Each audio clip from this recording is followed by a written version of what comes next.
Ladies and gentlemen, our next event is the first panel we are having today. Now, with the panel, there are one thing you should know. The panelists, they will not be able to see Menti questions. So your questions have to come out verbally. So just raise your hand, you will be delivered microphone, and you will be able to ask this question. Now let me welcome on a stage Mr. Edmunds Beļskis, who will be the moderator of this panel. He is member of the board of LIKTA. Edmunds? Hi. The stage is yours, please. Thank you very much. I think it's time to say good morning still, and you had a nice coffee in the break, and it's a great honor to me to moderate this panel, and my congratulations to organizers. 10 years organizing this conference, it's impressive. Thank you for your efforts. And cybersecurity. So cybersecurity has become more important and influential over the time. Now, the COVID pandemic, we are mentioning every conference, geopolitical situation in Ukraine, Nagorno-Karabakh, in another part of the world, requests immediate action from the government and private sector.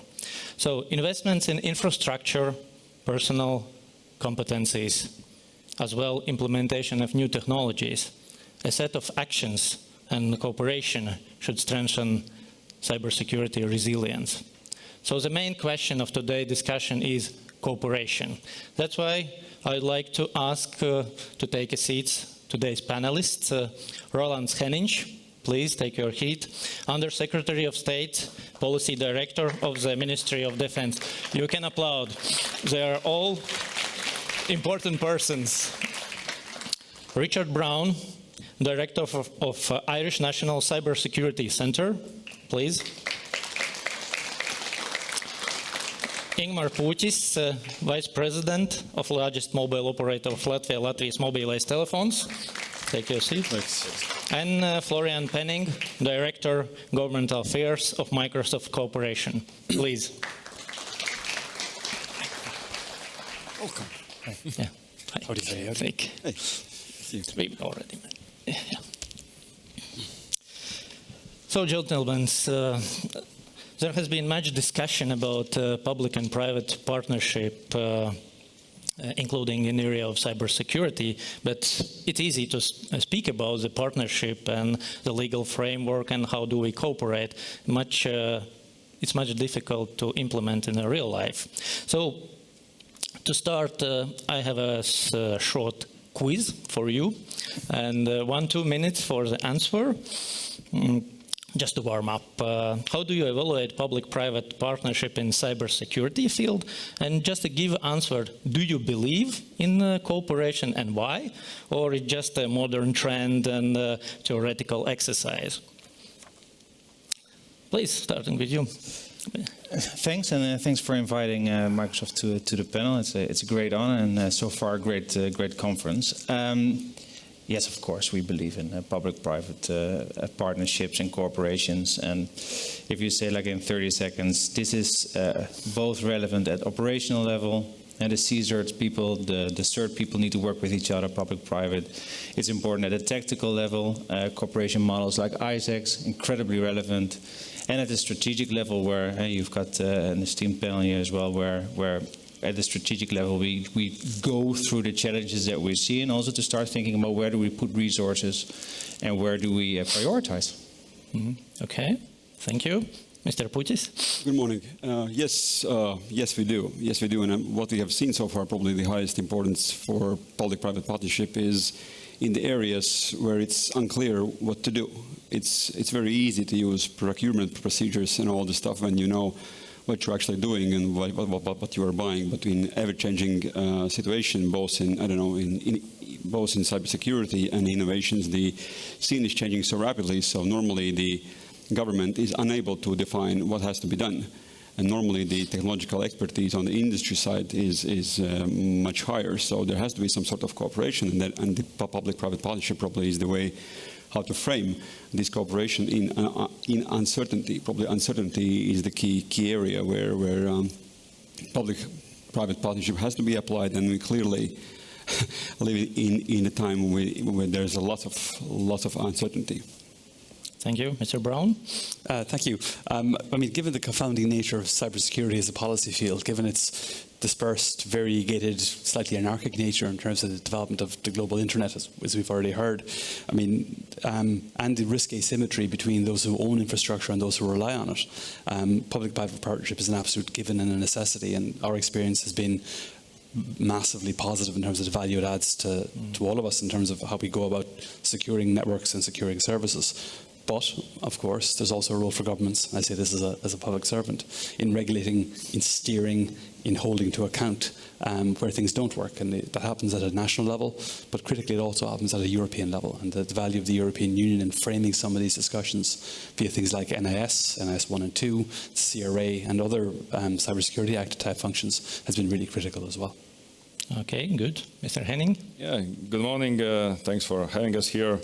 Well, coming here, I thought we are in a good place when it comes to government policies and how we do things. But hearing the previous presentation, I'm not so sure again anymore.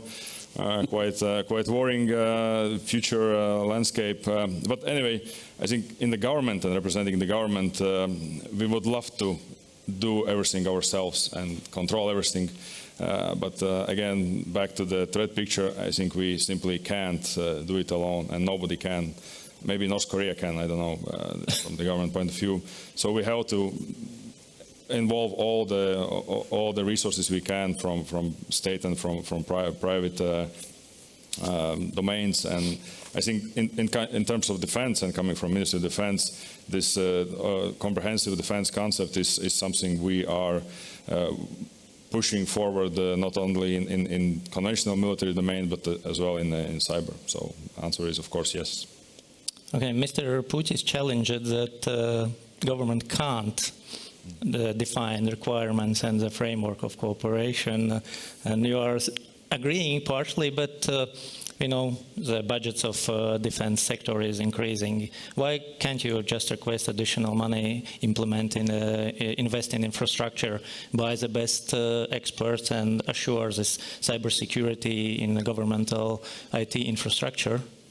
I'm afraid we cannot steal labor force from Mr. Putis, so government probably will not pay that much, so we have to find a smarter way how to use their brain still. So I think the answer then is the partnership, because it was rightly said that this innovation and R&D potential is mostly in private hands. So government, of course, can set regulations, set rules, but well, I'm not sure. I think there's still in our country there's a slogan for this small, effective government and civil service. So as long as we stick to that, I think we cannot afford ourselves to build a huge machinery and still will be behind than others. Okay, but when you are the ministry and responsible for cybersecurity policy and implementation, you are like a front office of the government in this field.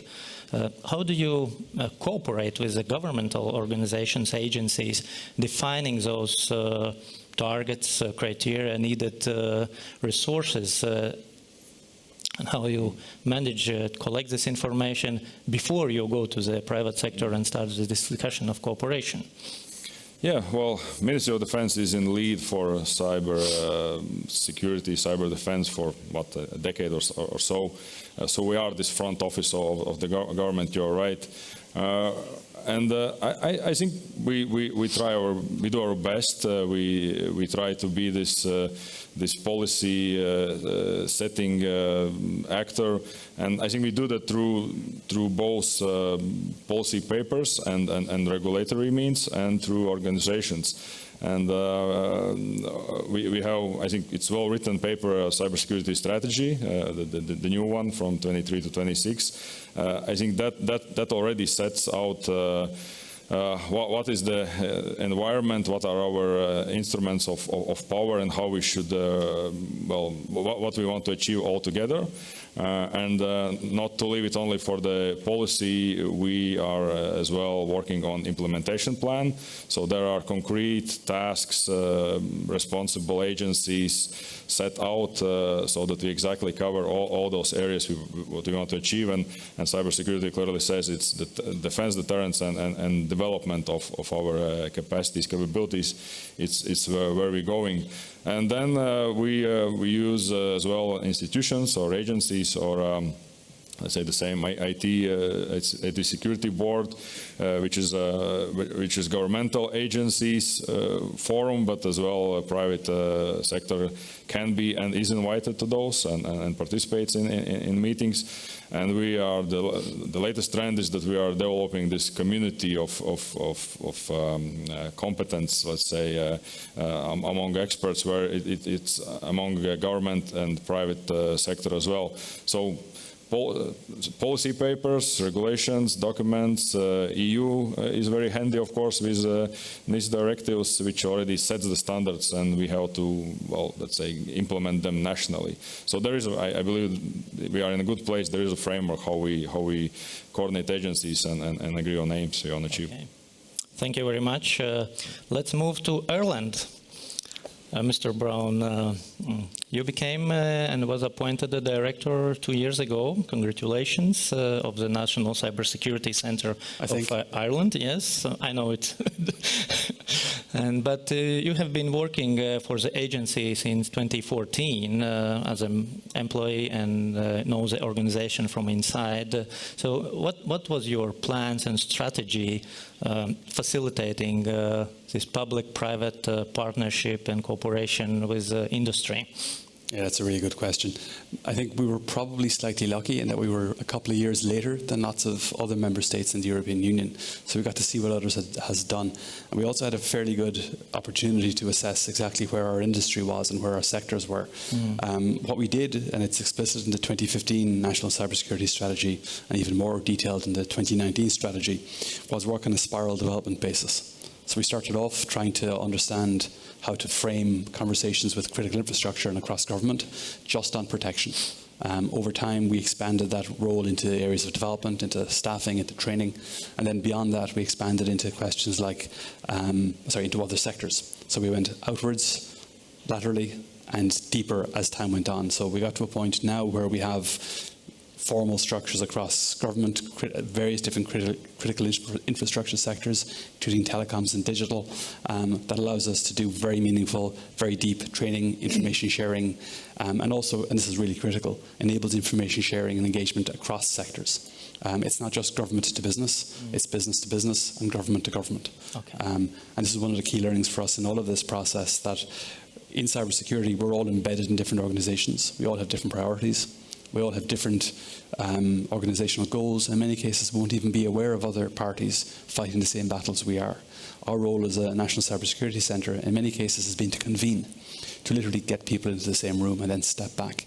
So we use sectoral chairs for all of our information sharing type groups. We focus and work to develop their own internal information sharing and to develop their own situational awareness, which allows us then in turn to feed off that and to help defend them better. Okay. Thank you. So, Mr. Putis, when we see on the private sector intentions and targets, so you are focused more for innovation, for growth, and obviously to make profit. In that case, where is the difference and added value of public-private partnership legal framework instead of just a common procurement procedure where you just provide service and or sell the product? Well, there are many layers to this. First of all, coming back to what we just discussed and also what we heard here about there are different roles. They're kind of an ecosystem, and this ecosystem consists both of the governmental players and also from the business players, and there are different roles into this. The government actually has some important roles as actually identifying what is the actual challenge.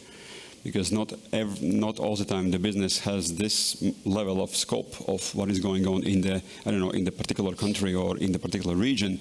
So there are flows of information not visible to the business, which are visible to the government, however small it might be. So there's identification of the challenges is probably one of the things that the government can do. Of course, the technical competences is some of the things that the businesses can bring to the table.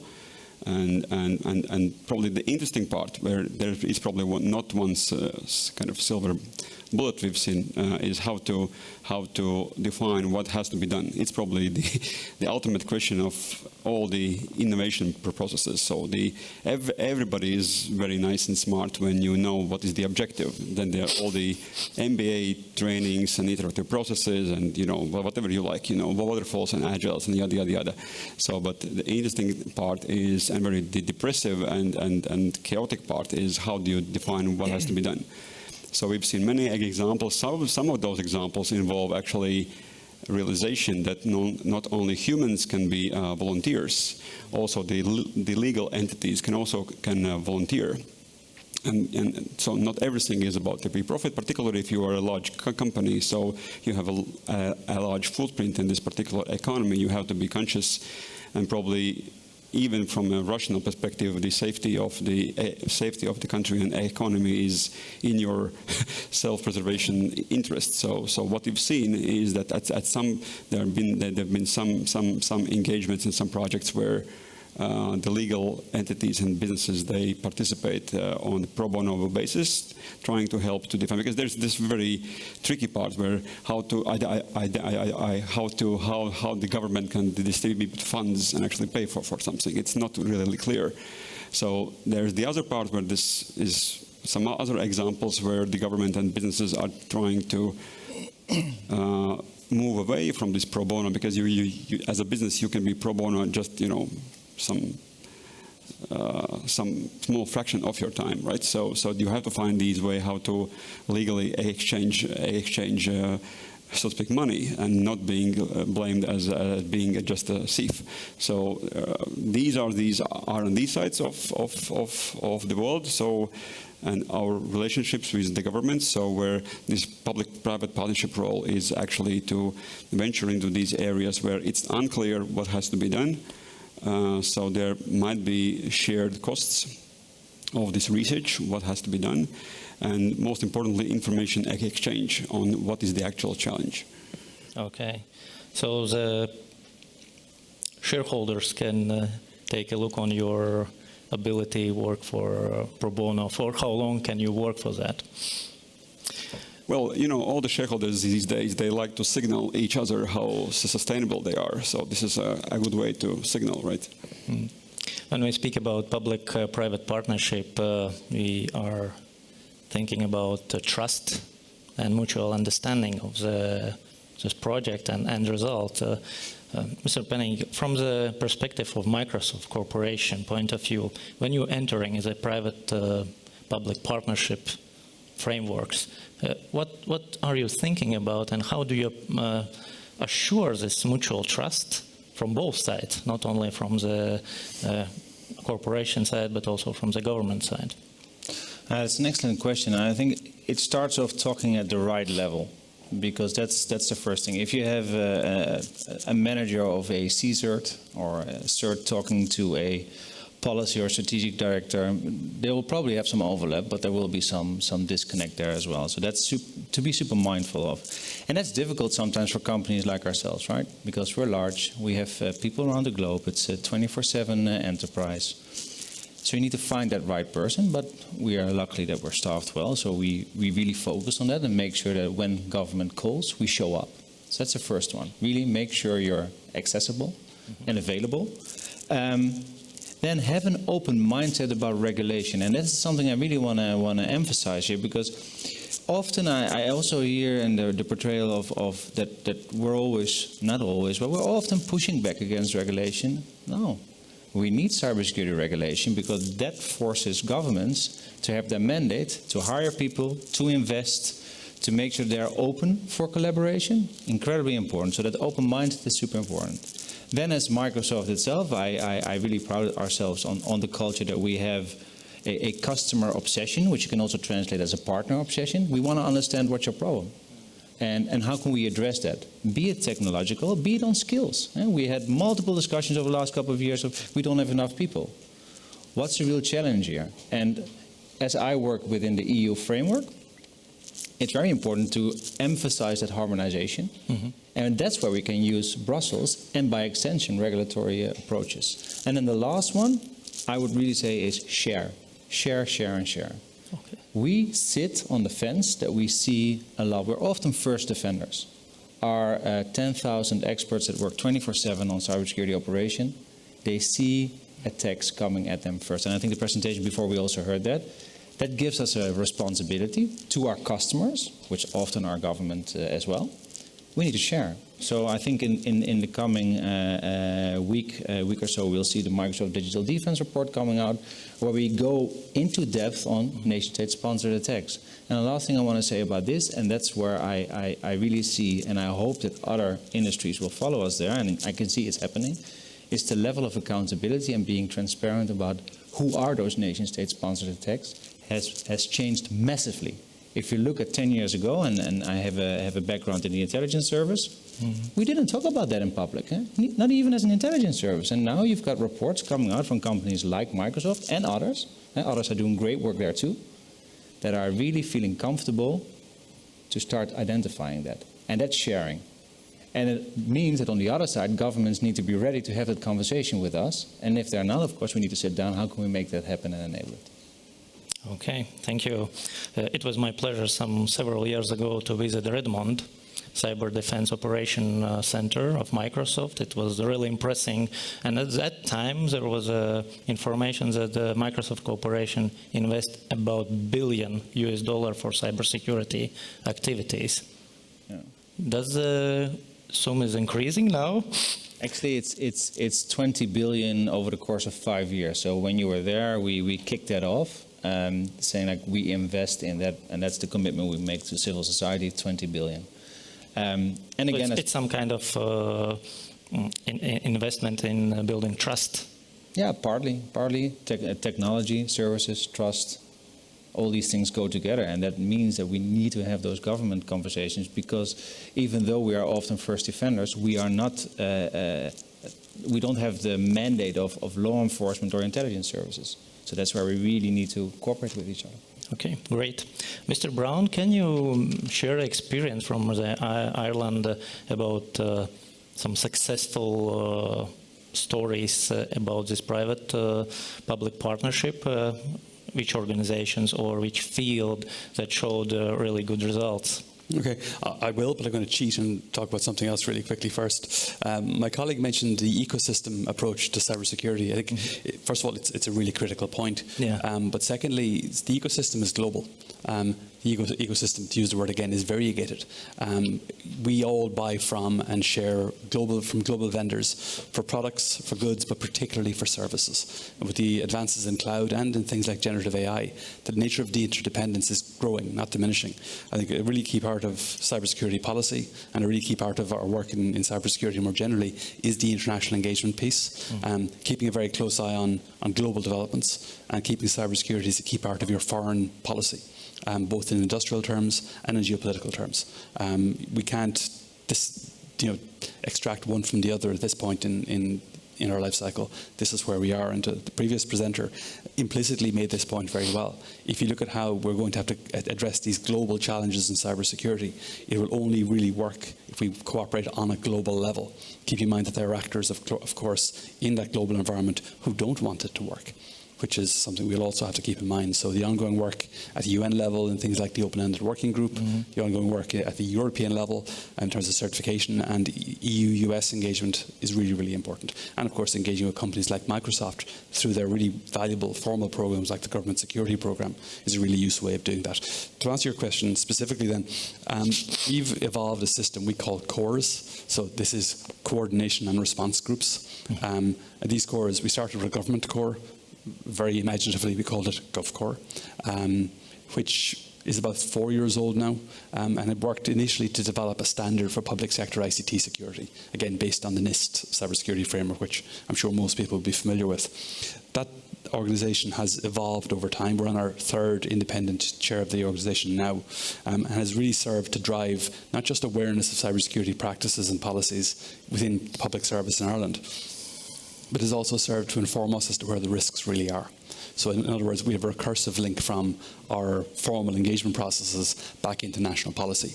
In June of this year, we published a midterm review of our national cybersecurity strategy, and that built on several of the findings from those groups, not just GovCore, but also our Energy Core, our DigiCore, our local government core, and the nascent cores we have in areas like healthcare and academia. Also, and this is equally important, this gives us a ready access in incident response. So in other words, when we have an incident, we have obviously direct personal communications with the key individuals across all the organisations. It goes to the previous point of who do you talk to? Well, we have their mobile phone number, we have their Signal account, we can get them a message immediately, collectively or individually. But it also allows us to plan for large-scale incident response processes in a really cohesive way. It wasn't as easy to do that previously. We're going on a generic sectoral level.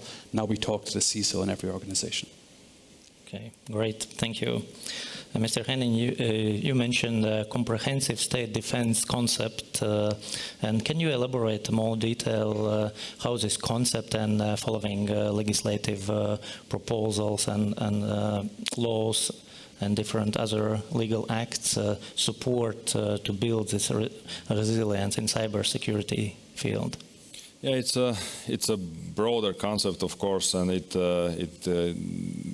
got prominence after 2014 when we started more looking into how our neighbor to the east is operating, and I think it was especially visible now with the full-scale war in Ukraine that.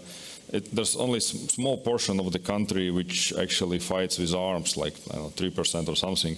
The rest has to survive. The rest has to support the country, has to support the armed forces and just carry on living.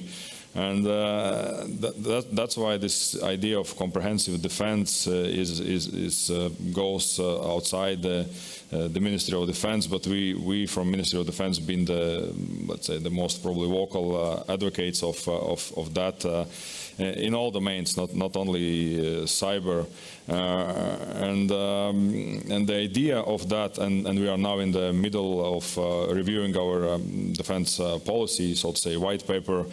Actually, it will be in front of the Parliament tomorrow.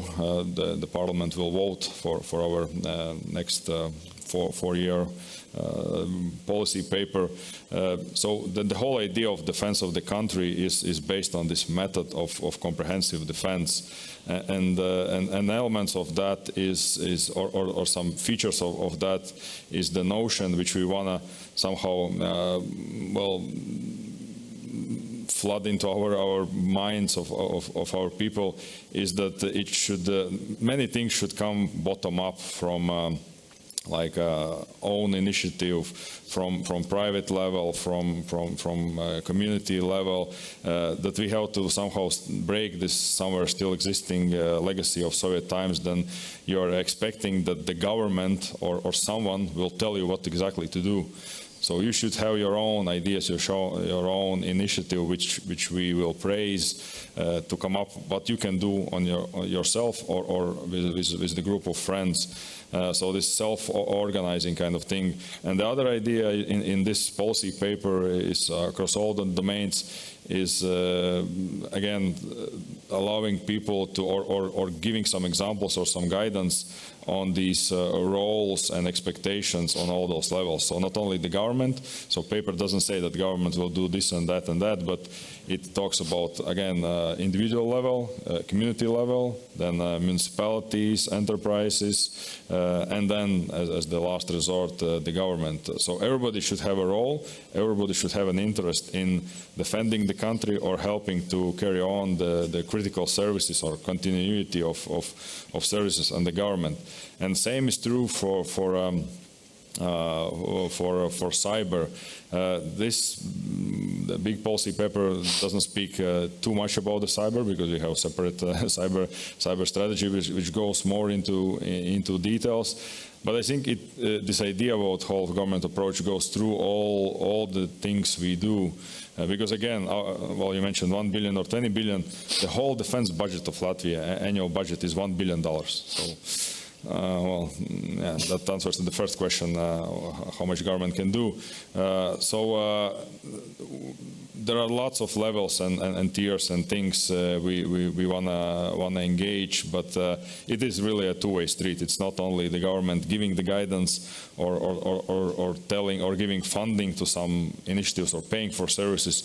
It's back and forth. And I think the benefit of the government, as it was mentioned before, is that so we provide this regulatory framework, so you can actually operate if you are well, company who wants to follow the rules and ensure this competitiveness, you want to operate in the rules-based environment. So we do that. And another part is this threat picture, because of security services and intelligence agencies. So we can provide this well, threat environment, and we can actually help to fight that. And there are companies which are way much smaller than LMT or Microsoft, which are still vulnerable, which are still dependent or important for our, let's say, the security of our society and defense. And they are more exposed to this threat, so we should take care of them as well. Thank you. Mr. Puķis, you have experience cooperating with the Ministry of Defense and other public organizations in different fields, but before you enter those cooperation frameworks, do you have some clusters of private-private cooperation framework where you attract some companies, small companies, innovative companies, startups, to build this competence wider than only LMT expertise? Well, yeah, to answer this question. And what is added value for the your clients? To answer this question, probably I have to explain who am I. So I do represent here classically, back in the day, we were just a simple mobile operator. We've done fairly well on 4G era, and we are probably one of the most loaded networks on the planet, and our customers are the top 1, top 3 layer of the most mobile data using people on Earth, which we are really proud of. But then 5G almost came around, and no one knows what to do with it still. So there's a lot of beautiful new technology probably coming our way. Not yet here, so still industry is quite stupid about the 5G. They still use it just as simple broadband. And so many years ago, we realized we need to figure out. So back in the day, you could go, I don't know, to London or San Francisco and to sit in this kind of a conference and write down what you have to do, what's been done by, I don't know, AT&T or BT or whatever. These days, these companies are really big and slow. They do nothing. So you have to figure out by yourself. So then we realized that there is no such human resource within the company, because the company is built as a mass service producer. There is no layer for industrial solutions, R&D, and et cetera, et cetera. So what we did, for the sake of making sense of 5G capabilities, we decided to build out internal resource of people who can actually talk to other people. And second of all, of course, we very soon realized that we will never be able to do everything on our own, however rich we feel.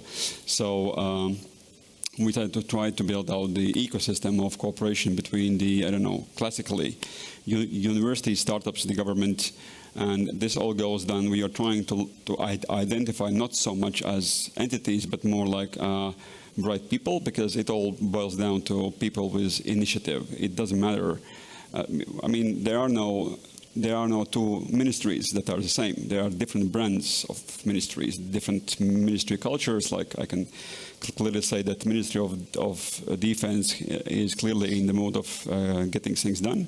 So we have lots of cooperation with Ministry of Defense, because there is a population of personnel who is willing to achieve something. So slowly this ecosystem builds up. So we are not alone, and there is some strength that you can involve both people from academia, from the government, from industry, and probably some of the examples was that we were actually the first military 5G testbed in Europe because of that, because we are small and we are much faster than, I don't know, our really good friends in the United States, because they are just way more bigger. So the ecosystem is way more bigger. The links between the players and the ecosystem are much longer, much more formal. So that is the beauty of being a part of a small economy and small ecosystem. You're just much more faster. You can be the first one. So and actually the ability for us to build out the 5G testbed within the military base in Kadaga here, along with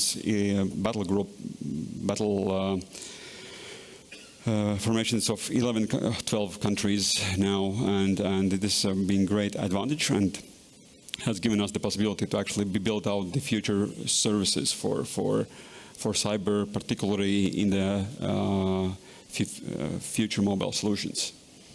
Yeah, thank you. Mr. Penning, you are a global player, Microsoft Corporation, and not only large, you are an enormous company. And when we speak about cooperation and collaboration with small and medium companies, similar question like Mr. Putis, from your perspective, how do you promote this cooperation, and what is for the Microsoft added value to attract those innovative enterprises? That's a super good question, because first of all, if you just some numbers, right? Even though we are a global company, we can't do this alone. So that's one thing. I want to go back to cybersecurity operations and then look at the tactical and operational side. We work with 15,000 partners on cybersecurity on a daily basis. 15,000. 15,000. It's companies. These are also SMEs. That doesn't always have to be the bigger ones. So we have those collaboration models. Obviously, there are innovations happening in smaller companies because of the agility, because of a different mindset that we need to be open to. So it's a partner model. So we always hear ecosystem, and I think that's great, but we also need to move a little bit beyond what does it mean, and in which areas of cybersecurity would you deploy that in a different way, right?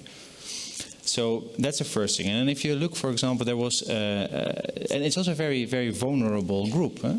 Let's also be realistic about that. I think in 2021 there was an ENISA study that said that they interviewed SMEs in the EU, where I believe 80% said that if we are attacked, then within a week that really has a very negative impact on our business. Mm-hmm. Incredibly important. That means that they're vulnerable.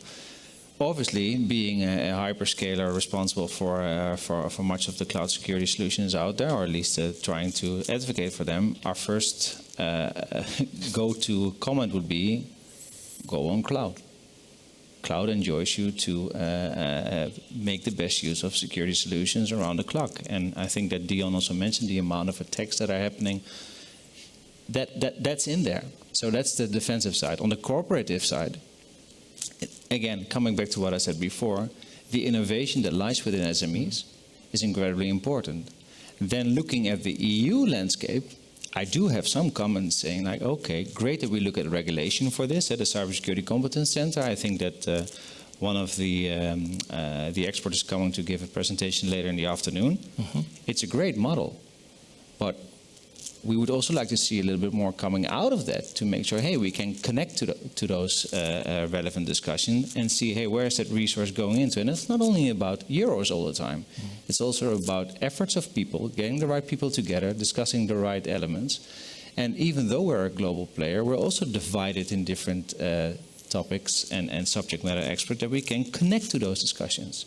And I know, for example, that some of the colleagues, for example, Richard has a great team that are quite innovative, and they also know how to maneuver that. But it all starts with that first conversation, to be open about that collaboration at that level.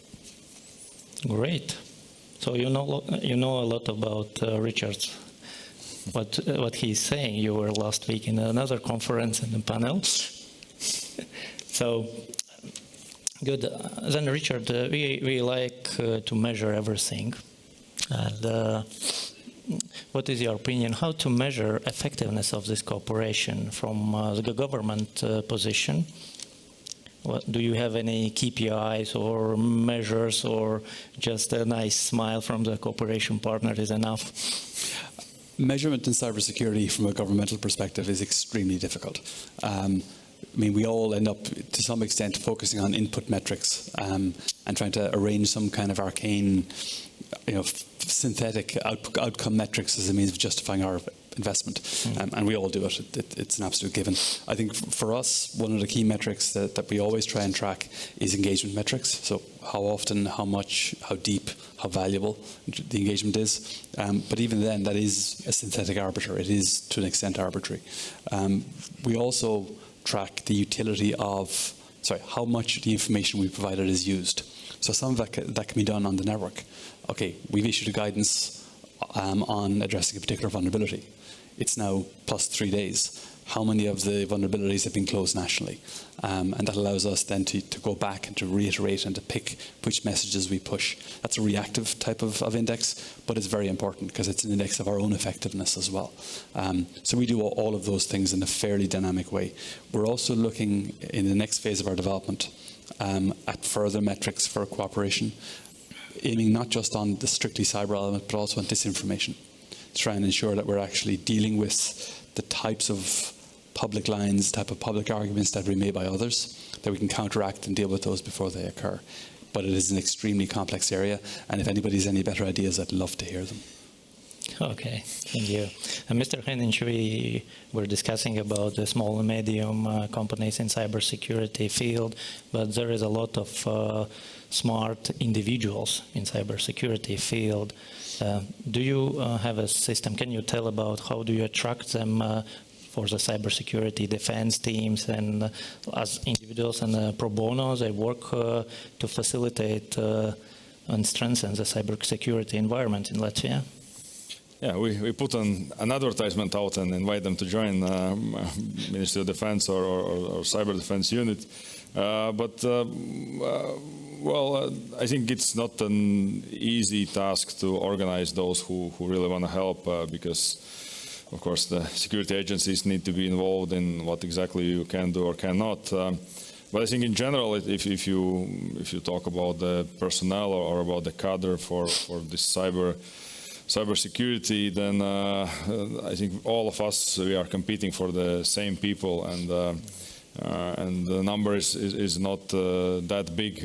We can actually pick from, we as a government, we of course want somehow to enlarge the pool of those cyber experts or cyber professionals, and that's why we are discussing and analyzing different options, how we can, let's say, push this thing through instruments we have, like armed forces, and we recently get back to conscription. We have starting from next year the state defense curriculum in all the schools, where all kind of security issues will be taught as well. So those are venues where we can somehow push and maybe towards a bit more, I don't know, cyber proficiency or cyber hygiene as a minimum, and maybe at a later stage we'll get some specialists out of it. And actually, I believe that even when it comes narrowly to the armed forces itself, so there's this basic training set which usually the conscripts or the newly recruits take. I think we should add cyber, some kind of hygiene or other skills to that basic set, and we should, as we should do, also add drone, I don't know, operating capabilities. That should not be something for specialists, but as a basic skill for all the youngsters which join armed forces and others. So that's a lengthy answer. I'm not sure about the exact question, but. Okay, thank you. Mr. Browne, you wanted to add something? Yeah, really quickly, and it's an interesting point that my colleague has just made. We're a small country also. We share very similar challenges in terms of recruiting and retaining staff. We're competing with the European headquarters of small companies like Microsoft and Google and Apple and similar type of issues, and they can pay a little bit more than we do, just a little bit. And we also then have a military that is also struggling with exactly the same issues. We've ended up with kind of a three-phase or three-prong approach to it. One is the military have a cyber reserve, like lots of militaries do. We don't.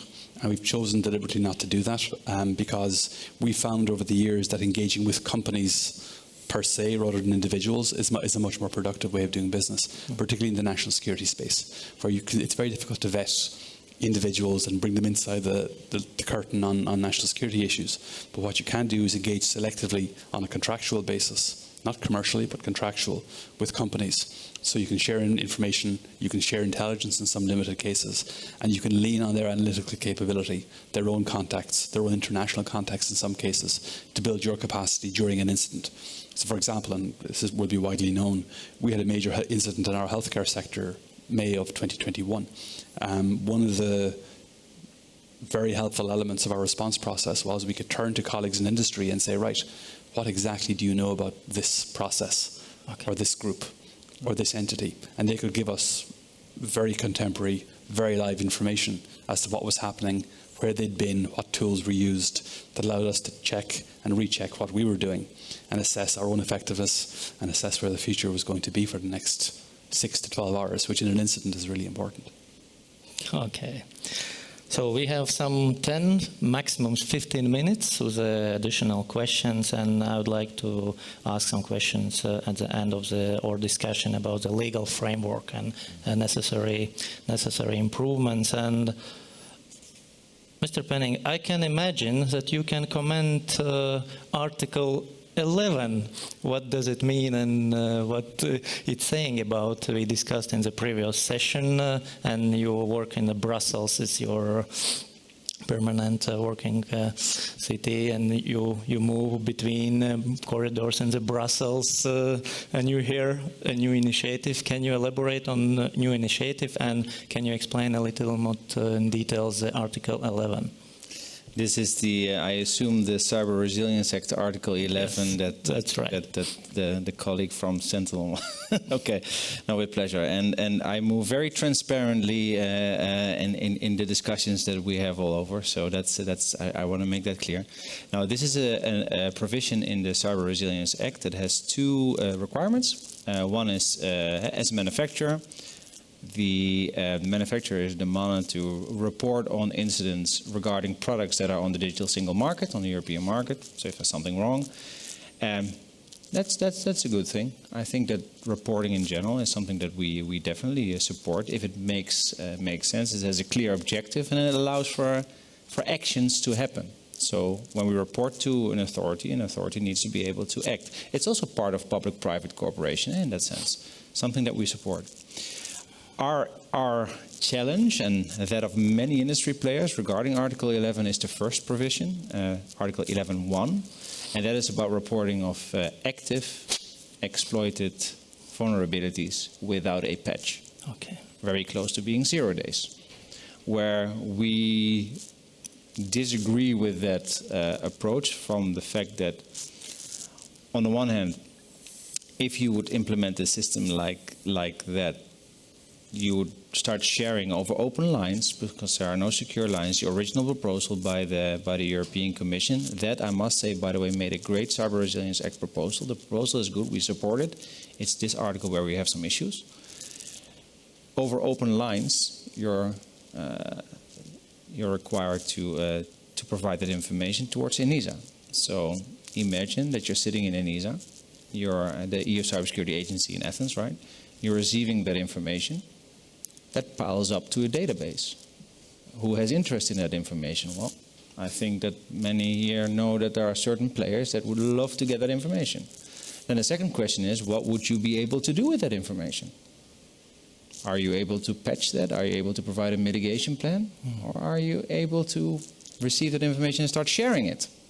So then something that we, as a manufacturer, only have 5 to 6 FTEs working on, suddenly becomes wider and wider and wider. That's where our grave concern lies, and where we are really having discussions. And I must say that the European Commission and the European Council and Parliament are quite open to hearing us. But yeah, grave concerns. That's what the Article 11 So discusses. the main point that they are listening to the private sector hopes and concerns about the new proposals. They're listening. We haven't reached the right compromise yet. Okay, great. Mr. Putis, you have a large experience in cooperation with the government in different innovative projects, and you mentioned some good examples. Do you see any necessity to improve the legal framework when you sign the contract or agreements on or define the final result of cooperation? Well, probably still, yes, we do, and probably there are a few angles to this. One angle is that still we have to realize, in the peacetime, normally in cybersecurity and generally in military, also as a neighboring industry, so to speak, we've been tending to prioritize safety over usability, and everything is super safe, not necessarily usable. As we can see, and great examples from Ukraine that they do use the YouTube streams and Discord chats in command control systems, things like totally unthinkable, probably in a very nice and comfortable peacetime European or United States military headquarters. But when there's war, somehow the usability becomes really important. That same thing goes for also the partnerships. Public-private partnerships during the wartime, probably the industry and the government become closer. The legal framework, of course, does not evolve at the same pace. So we still have these peacetime procurement regulations that we are trying to use them on these very quick situations when we have to react really fast. So it normally boils down to companies being volunteers, or it boils down to some people from the government being blamed as very bad persons. So somehow this new balance has to be struck here, and actually being able to move much more aggressively, as we can probably take some example from the Ukrainian government on the ways how do they work and how do they prioritize. And how they find ways how to finance the involvement of industry. That's probably, I probably do not have a single statement what is the silver bullet here, but we clearly need to speed up things, how the government can invest in these public-private partnerships to actually speed up the cooperation. Thank you. So the Brussels produce a lot of regulations, and we do have more, to I think. We have to implement in daily life. And Mr. Browne, can you share your experience implementing a new regulations frameworks in cybersecurity field, and and how you balance those regulatory requirements and cooperation? That's a really difficult question to answer, but I'll give it a go. So, for context for everybody, NIS 1, the European Network Information Security Directive 1, came into effect in 2016. It was implemented in the Union in 2018. We're the competent authority for 5 of the 7 sectors in Ireland. 2 are dealt with by the central bank. Some member states have federated out that responsibility, so sectoral regulators or another body does compliance, and the CERT or the Cybersecurity Centre doesn't. We chose that approach in 2016 simply because we didn't think we'd have time to get regulatory bodies into a space where they could do this properly, and because there were some advantages in having a single, consistent approach to developing the appropriate standards. It's very difficult for one reason in particular. You're both running with the foxes and the hounds. So you act as a trusted confidant, you act as a source of critical information, a source of intelligence in some cases, you act as a helper, but at the same time you're also the policeman behind the scenes. So you end up having to wield both. Now, to be clear, there is an advantage in that, because you can do both at the same time and move organizations along a pathway towards maturity. And we've done that successfully in a couple of areas where people weren't behaving. We lead them along with help and assistance, and we also beat them over the head with a big regulatory stick. But of course, over time, that gets corrosive because people stop trusting you with information. People stop reporting as fully as they might otherwise do. And you lose visibility as to what's happening in your state. So for NIS2, and we're in the process of doing this now, we hope to federate out most, if not all, of the regulatory responsibilities now to make sure that sectoral regulators are fully empowered, fully resourced to do this job properly, with us acting as a source of expertise, we hope, and a source of guidance and support around a consistent, comprehensive and proper national approach. The one thing it's really important from a European perspective, and it's not just an Irish question, is that we in Ireland hold the European headquarters of many of the large companies involved. NIS2 treats cloud and, if you like, the internet infrastructure companies very differently. We need to ensure that that is held separate from a minister, is identifiably independent, and is dealt with extremely well and properly, so the rest of the European Union can have confidence in our implementation of the directive. Okay, thank you. And Mr. Henning, when we speak about the private-public cooperation and the legal framework, how do we need any improvements, or do you see what can be done in this area to facilitate this, the private-public cooperation, and then we move to private-public partnership, which is a next evolution of cooperation?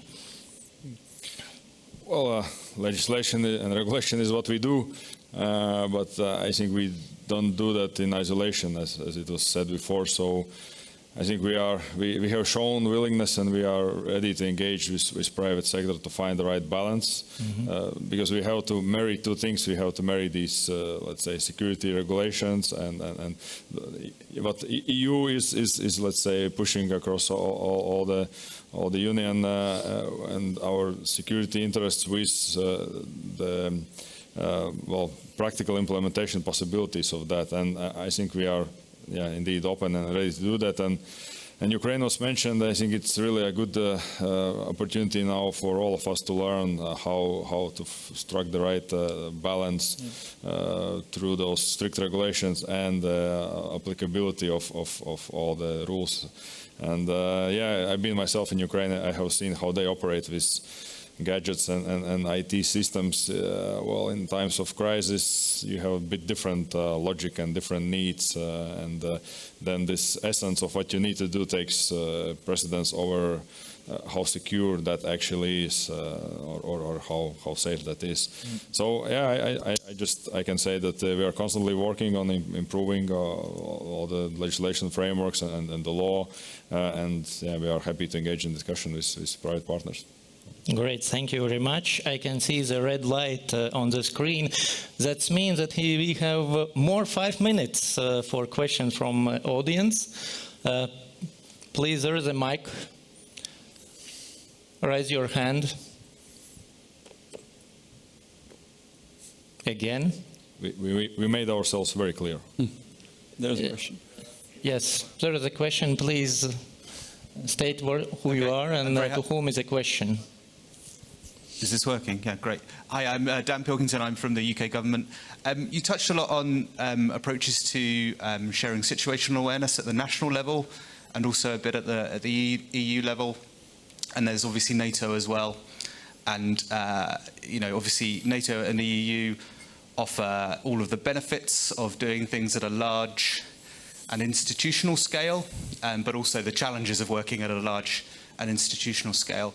Does the panel see opportunities for collaboration at the sort of minilateral or small group or sort of smaller regional level, where building trust and operating a little bit more informally might bring some benefit?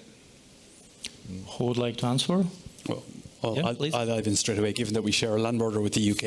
Okay, it's not so far from United Kingdom, yeah? So, well, I think it's a very good question, and it's something that happens more and more in Europe and inside and outside of the European Union. We're part of the NATO malware sharing platform. We share across Europe, but we also share bilaterally with partners who are much closer to home, and some who are outside of Europe as well. So that kind of trust-building relationship has been developing in Europe for the last 10 years, and you'll find pockets that are very closely correlated. be it through relationships that are based on having common infrastructure like we do with the UK, or relationships that are based on sharing common services at a European level. But through sectoral and geographical proximity, I think this is happening organically. Excellent. And you would like to add something? Yeah, it's a great question, because actually in parallel there's a conference taking place and there are many conferences taking place at the moment, Cybersecurity Month, but in Warsaw there's a Cyber Commanders conference where actually two of my colleagues are present to also start exploring that public-private relationship with NATO from a transatlantic perspective. Needless to say that the Russian aggression in Ukraine has pushed it forward even more. So 100% we need to explore this, because it's really go time. It's no time to sit and wait for innovation. You need to seek it out. Thank you. We have still 2 minutes for the last question. If there is no question, then we have some presents for you. Thank you very much. A round of applause. Thank you very much.